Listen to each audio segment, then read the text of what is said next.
અમદાવાદમાં હાઈરાઇઝ બિલ્ડિંગનું પ્રમાણ વધી રહ્યું છે, પરંતુ હવે અમદાવાદની સ્કાયલાઇન ટૂંક સમયમાં બદલાવા જઈ રહી છે. હવે શહેરની વેસ્ટર્ન સ્કાયલાઇનને પુનઃવ્યાખ્યાયિત કરવા માટે 7 મોટી બિલ્ડિંગ તૈયાર થઈ રહી છે. આ દરેક બાંધકામ 100 મીટરથી વધુ ઊંચું હશે, જેમાં 30 કરતાં વધુ માળ હશે અને તેમાં રહેણાંક અને વ્યાપારી એટલે કે રેસિડેન્શિયલ અને કોમર્શિયલ એમ બંને સ્પેસ સામેલ હશે. અંગ્રેજી દૈનિક અમદાવાદ મિરરના અહેવાલ પ્રમાણે આ બિલ્ડિંગ્સ માટેના એમઓયુ પર આ શુક્રવારથી શરૂ થનારી આગામી પ્રી વાઇબ્રન્ટ સમિટમાં લાઇવેબલ સિટીઝ ઓફ ટુમોરો નામથી મહોર લગાવવામાં આવશે. ગુજરાતની શહેરી વસ્તી હાલમાં 48% છે, જે 2035 સુધીમાં 60%ને વટાવી જવાની ધારણા છે. રાજ્ય ટકાઉ શહેર વિકાસમાં પ્રથમ સ્થાને છે.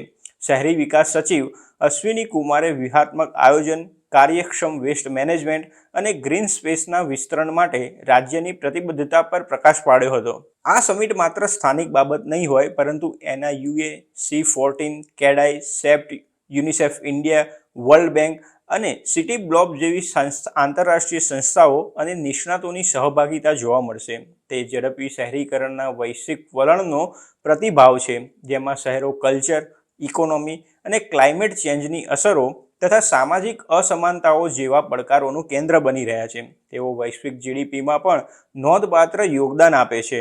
હાલમાં વિશ્વની લગભગ અડધી વસ્તી શહેરોમાં રહે છે અને અંદાજ દર્શાવે છે કે 2050 સુધીમાં શહેરોમાં વિશ્વની લગભગ 2/3 વસ્તી વસવાટ કરશે.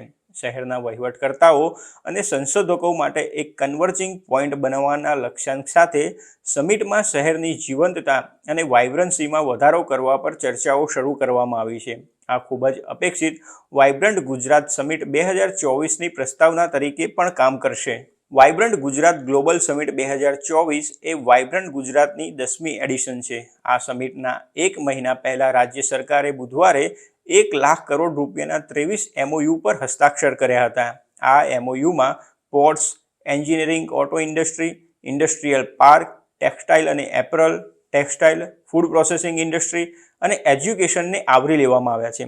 હસ્તાક્ષર કરાયેલા MOU રાજ્યમાં 70,000થી વધુ નોકરીઓનું સર્જન કરે તેવી અપેક્ષા છે.